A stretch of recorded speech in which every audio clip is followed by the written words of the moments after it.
Red Flags, 2015, teaches readers how to recognize frenemies, underminers, and toxic people with Wendy Patrick's simple approach by looking at just 4 major signal clusters. We are here with a new book summary for the Listen Book Summaries YouTube channel. Today's book is Red Flags by Wendy L. Patrick.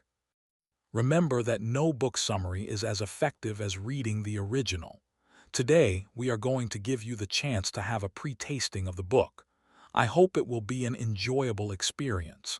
Don't forget to subscribe, like the video, and turn on notifications. About the author. Wendy L. Patrick is a deputy district attorney and team leader in the Sex Crimes and Stalking Division of the San Diego County District Attorney's Office. She also writes for Psychology Today and holds a PhD in theology. Focus on flags to read people. Focus what gets their attention. They focus on themselves or others. Lifestyle, how do they spend their time? Associations, who do they get along with? Goals, what are their priorities? Are they selfish or selfless? More details from my notes. Focus of attention reveals thoughts, feelings, intentions, and interests. Self-focused vs. other-focused. Notice the use of I vs. we, social orientation. On a date, does he focus on your body, your brain, or the ball game? In conversation, personal questions, puffery, or politics. At a social event, the host or the bar. In general, pleasure, family, or career. Lifestyle, personal spaces, and afterwork are more telling than work. Unusual activities are telling. Leisure time activities, healthy or hedonistic. Workspace, messy or meticulous. Scrapbooking or Facebooking, sentimental or social. Spending habits, splurging or penny pinching. Is money the main focus and end goal, or a facilitator for other pursuits? Associations, shallowness or warmth. Beware for show associations vs. for pleasure. For associations and voluntary activities, but how people use them for CV or to add value. Peer group, coworkers, childhood friends, or cyber friends. Quality time spent with real, family, or fraternity brothers. Relationship history, one-night stands or serial monogamist. Social orientation, isolationist or community builder. Away from home, exclusive golf club, cigar club, or community service club. Goals, even more than behavior, looks at the drive behind. If they run marathons, is it for adrenaline rush, challenge of beating personal times, or bragging? Selfish or selfless? Short-term or long-term? Future orientation is associated with stronger moral concerns. Present orientation, Nordhall, 2013. Fame, fortune, or fun? Improve the world or conquer the world? Reach the peak of the mountain or of the corporate ladder? Finish the race or win first place? Great stuff. On focus, an alumnus in our forum noted that the first words of her friend walking in were about the beauty and value of the house. Then, wondering if she was worthy of it. That reflects a very value accounting approach to relationships. And here's a case study for our alumni. Rules for reading people. 1. Use first impressions. Perceive as much as you can when you are most objective. 2. Be wary of underexposure. Avoidance and secrets are suspicious. 3. Observe behavior over time. 4. Use a wide-angle lens. Observe behavior in context and in different settings. 5. Solicit multiple exposures. Introduce new partners to your family and friends. 6. Trust but verify. Seek corroboration on and offline. Detecting Dark Triads. The Dark Triad is made up of narcissism, Machiavellianism, and psychopathy, often distinguished from other character flaws by its ability to present a very attractive facade. Dark Triads also have very specific goals. Psychopaths and Machiavellians pursue tangible goals such as wealth, status, or sex. 30. Narcissists pursue admiration, respect, and status, rather than tangible resources. 32. Sometimes you can spot Dark Triad because their emotional reactions are off, and sometimes even opposite of what you would normally expect. Research shows that Dark Triad individuals can actually experience positive affect when confronted with sad emotions in others, and psychopaths can experience positive affect when confronted with fearful and angry expressions. 66. Conversely, both psychopaths and Machiavellianists have been shown to feel negative affect toward expressions of happiness. 67. Look for sensation seeking without considering the costs. Thus, while sensation seekers may pursue a wide array of conduct ranging from skydiving to trying a new restaurant, such behavior is only impulsive when it is performed without regard to potential costs. 17. Both impulsivity and sensation seeking are linked with Dark Triad personality. 18. Status-driven risk-taking, also linked to Dark Triad personality, is risk-taking that is motivated by social and financial gain. One red flag can tell you everything. Says the author, dishonest lifestyle is not likely to be confined only to certain areas. The next time someone takes you to lunch to propose doing business together and intentionally fails to tell the server about an expensive item accidentally omitted from the bill, consider whether they would hesitate to cheat you out of future business profits just as easily. Dark Triad are more likely to become leaders. Says the author, power in the form of leadership potential is linked with all three Dark Triad personality traits: narcissism, psychopathy, and Machiavellianism. About narcissists. Narcissists have characteristics that under certain circumstances make them desirable as leaders, even when people are aware of their narcissistic features. This is because in situations of uncertainty, the narcissist's confidence, dominance, strength, and toughness can generate psychological comfort and a sense of security. Psychopaths. Psychopaths can make good leaders as well. Psychopathic traits such as heightened physical and social fearlessness can predispose them to effective leadership in areas such as the military or in politics. 41. In the corporate world, some businesspeople with high psychopathy scores hold positions of senior management. The author also mentions Hitler and Stalin and says the absence of morality can also help psychopaths become leaders. On Machiavellians and their leadership potential. They are power-oriented, yet judged positively and desired as leaders.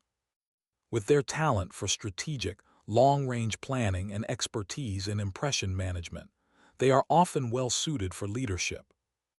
Show stronger leadership and ability to form alliances. They are also prone to exploitation, and their concern for others is limited to their own self-interest. Do they use prestige or dominance?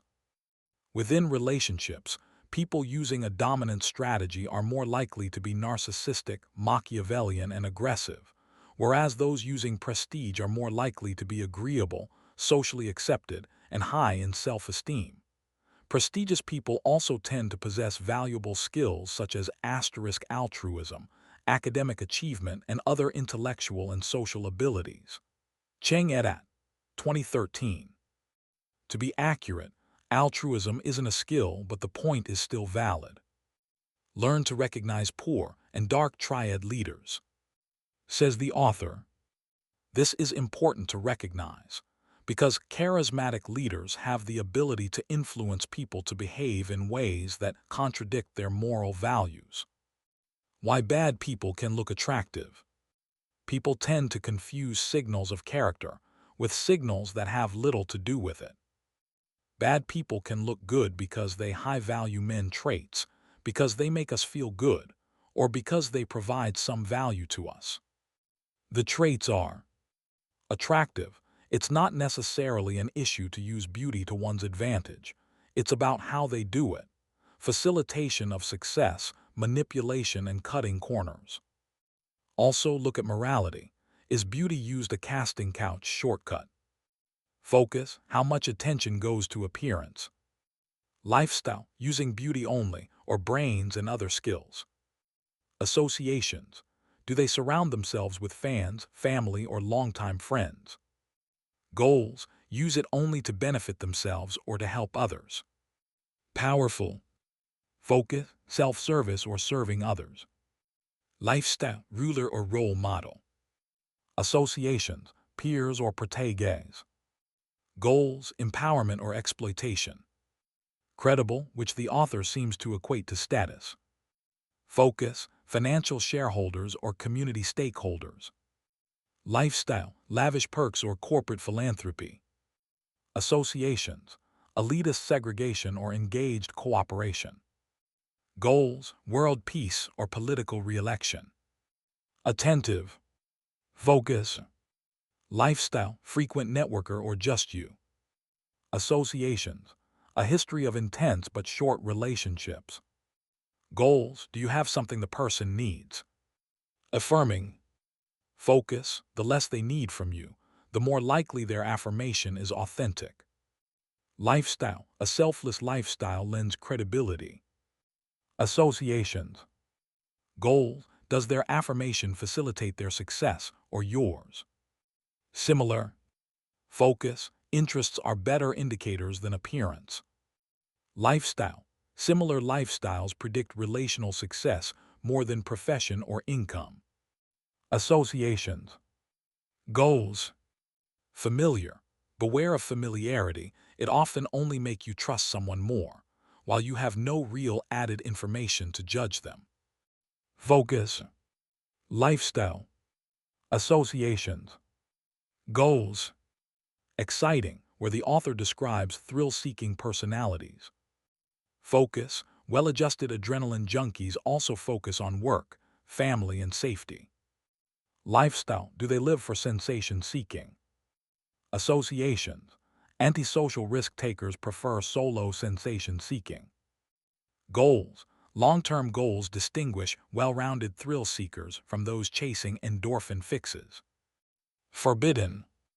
Focus is focus on the thrill of sneaking around. Do they spend time with you in public? Lifestyle is a clandestine lifestyle part of the attraction. If your relationship became legitimate, would you still be interested? Associations. Would you fit in with your partner's peer group and vice versa? Would you be with your partner in public? Goals is a normal committed relationship in the cards. When? Dangerous, the author here shares her experience and expertise with various law enforcers. Focus, protecting or intimidating. Lifestyle. Associations. Goal, solving crime or seeking status.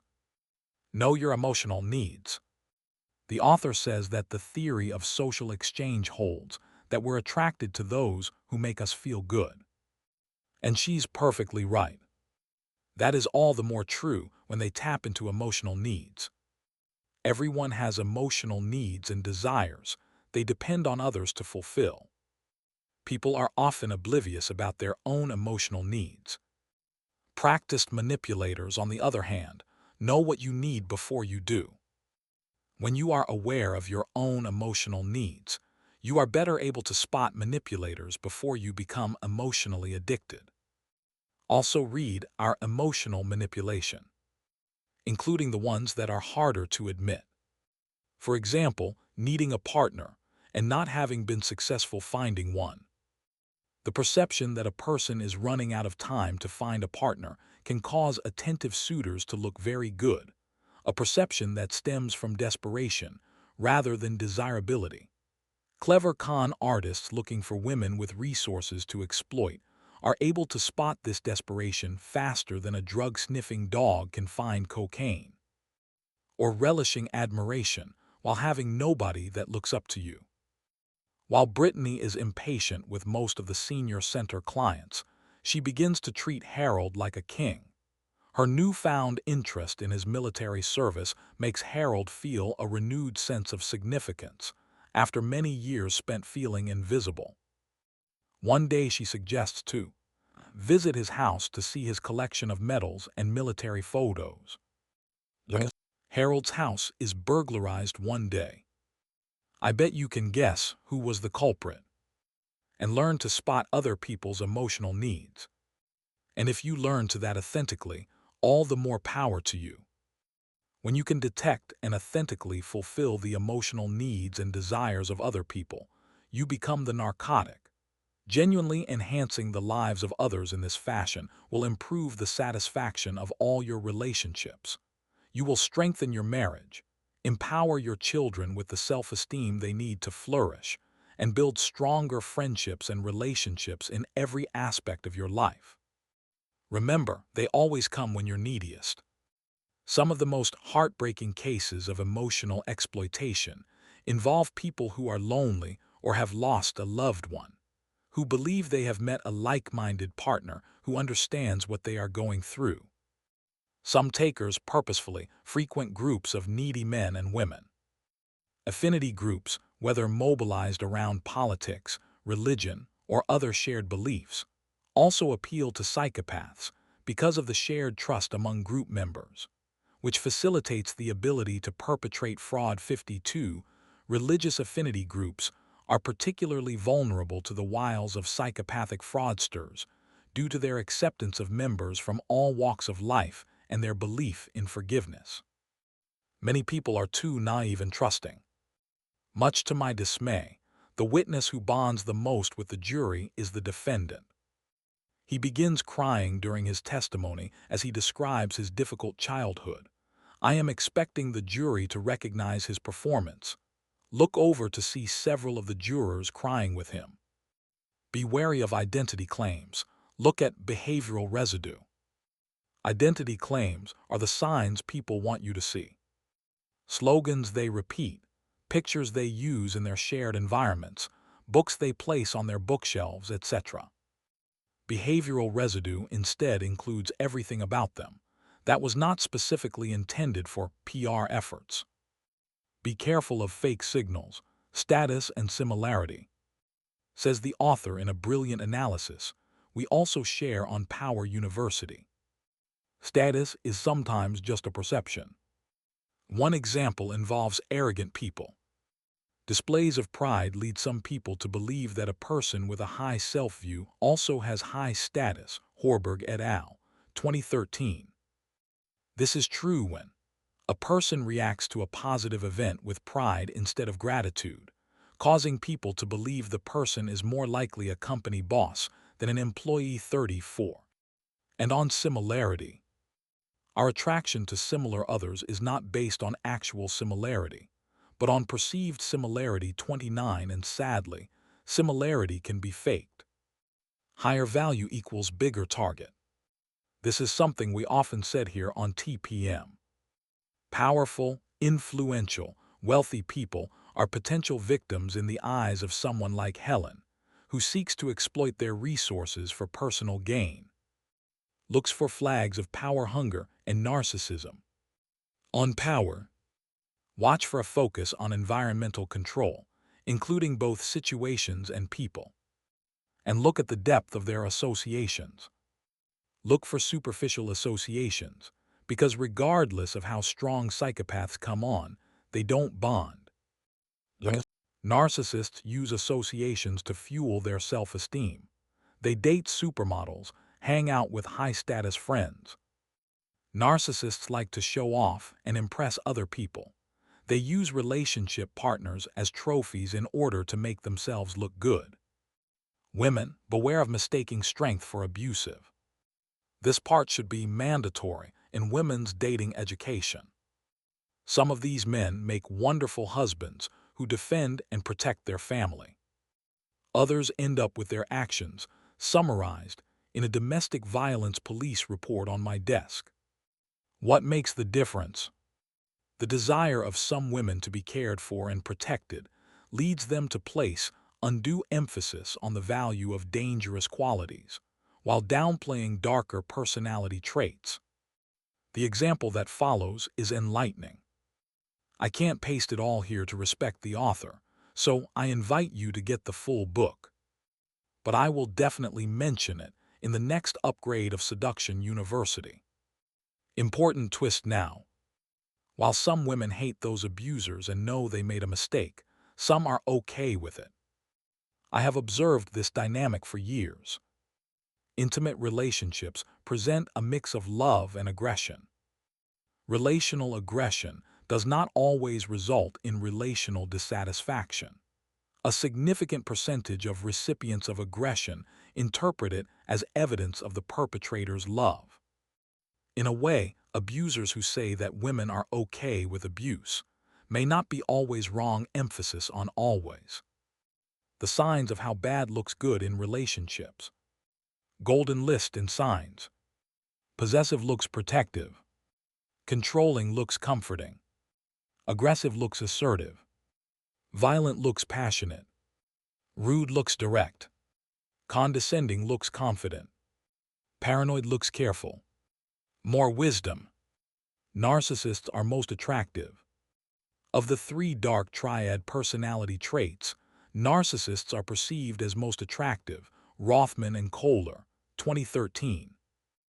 Due to their flashy appearance, superficial charm, and self-assuredness.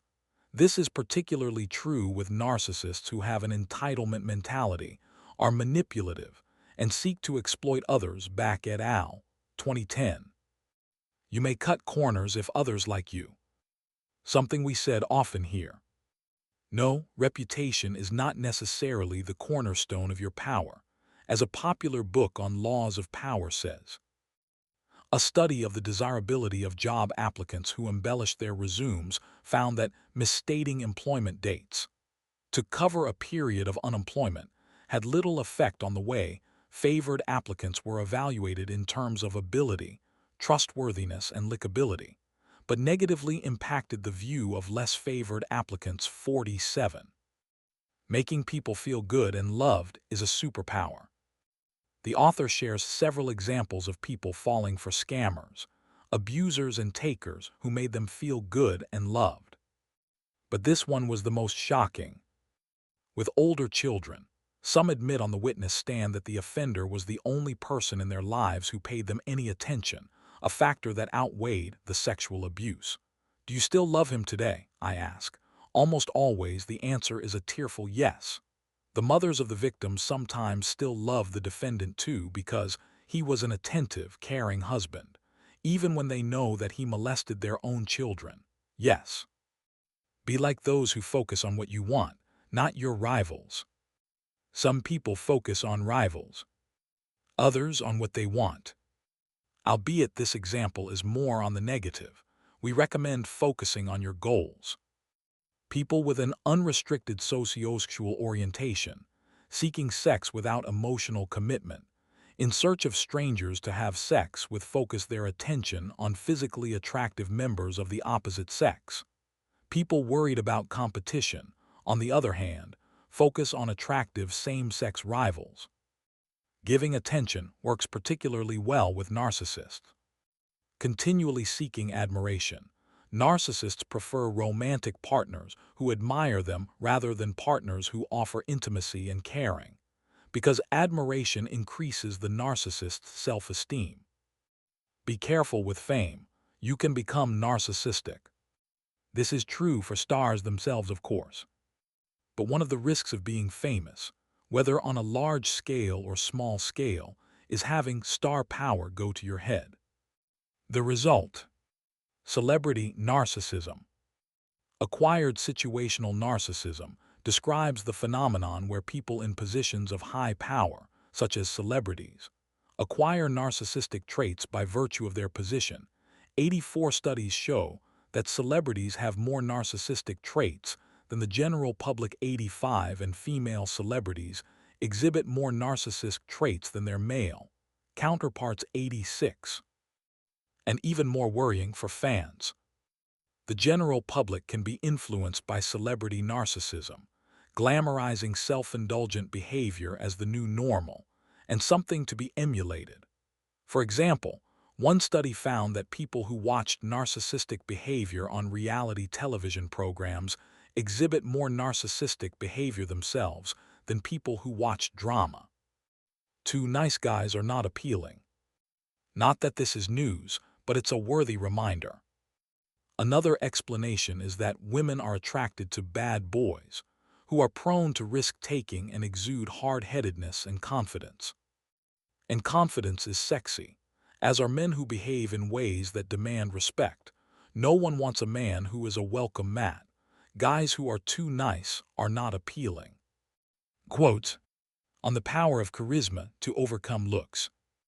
Portly, short, and losing his hair, one of the men I prosecuted had more girlfriends than you could count. Several of his girlfriends showed up to watch the trial. More of a harem, really. Sure, he was overweight, but he camouflaged problem areas with trendy clothing more effectively than a professional model on the runway. Yes, he was short, but he carried himself like John Travolta with a swagger to match. On the power of dominance and social power. As he pranced around the courtroom like a peacock, it was amazing to see how, sure enough, he garnered respect just through his dominant actions and behaviors. Everyone treated him with deference. The explanation. Very simple. Dominance is desirable. Dominant men are attractive to women. Ogie Ogas and Cy Gaddam in A Billion Wicked Thoughts have a chapter entitled Ladies Prefer Alphas. On people falling for compliments and attention. Rolling up with his cart, which contains a number of expensive grocery items carefully selected for show, he tells Shelley that she is beautiful, asking if she is a native or an exotic import like the fruit she is buying. I can see you rolling your eyes. Give me a break, huh? Except that Shelley, who has never been called beautiful in her life, bought it hook, line, and sinker. One being careful around compliments. What do you want? We sometimes joke when someone gives us a big compliment. Actually, that is a very good question. On the power of affirmation. Wow, Ms. Patrick, you really destroyed that witness. You are such a great advocate, I sure hope you go easy on me. Who do you suppose that compliment came from? Would you believe the defendant? Although their ulterior motives are crystal clear, much to my dismay, the compliments strike a chord, even though I know they are insincere. Welcome to the alluring world of affirmation. On the charisma of the Dark Triad, albeit the author doesn't mention the huge role of Depp's inherent attractiveness. Seeking the scoundrel, why do women swoon over Johnny Depp's character Captain Jack Sparrow in Pirates of the Caribbean? Because some women are fascinated with intelligent, ruthless manipulators, especially when they are handsome and charismatic. Cons. Few shades of gray with us good vs them bad approach. For example, detecting criminals is more challenging than many people think because it may be difficult because some criminals may be normal people. Sometimes I'd have been more precise with some power-related construct. For example, when presented with negative feedback, a self-absorbed individual is more likely to respond with "my bad" rather than "I'm sorry." This is great observation. However, that has more to do with power hunger than self-absorption. We call it here power hoarding. See some examples in our gaslighting drill down. Gaslighting power dynamics. 17 signs you're being manipulated.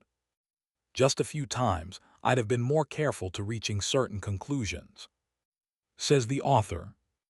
Some drunk drivers are sporting $1,000 suits in their mug shots, proving that there is no correlation between a polished appearance and safe driving. Patrick displayed great critical thinking skills and wisdom, and this wasn't representative of her great thinking skills. Namely, that doesn't prove what she says it proves. If anything, it only proves there is no one correlation, but that doesn't say much. Sometimes conflate sexual preferences for psychopathy. The author has strong morals and ethics. That's good. But as for everything, you can go too far. And that may lead to some takes that, at times, can feel moralistic. In Dangerous Liaisons, How to Recognize and Escape from Psychopathic Seduction, Claudia Moscovitz describes the progression of psychopathic seduction as illustrated in the movie 9½ Weeks, starring Mickey Rourke and Kim Basinger, where romantic attention and gifts that make the woman feel special and desirable lure her into a relationship of domination and control. I'm not sure that's a sign of psychopathy. Also, the author talks about a woman's love story with a racing car driver. When they had an accident, she talks about exercising bad judgment. I don't think it was bad judgment. Accidents simply happen, and with the guy, she enjoyed the fun and excitement, not necessarily bad judgment. Pros. This is a fantastic book. Just some of the pros. Well-sourced with great experience. Wendy L. Patrick is a fantastic example of what great content you can produce when you have experience, science, and great critical thinking. This is also the approach we strive for here at TPM. See TPM's epistemological approach. How we ensure accuracy, the 3 pillars of mastery. Great critical thinking. For example, so if looks can be deceiving and talk is cheap, do actions speak louder than words? Not always. Outward manifestations of good behavior do not necessarily reflect motives.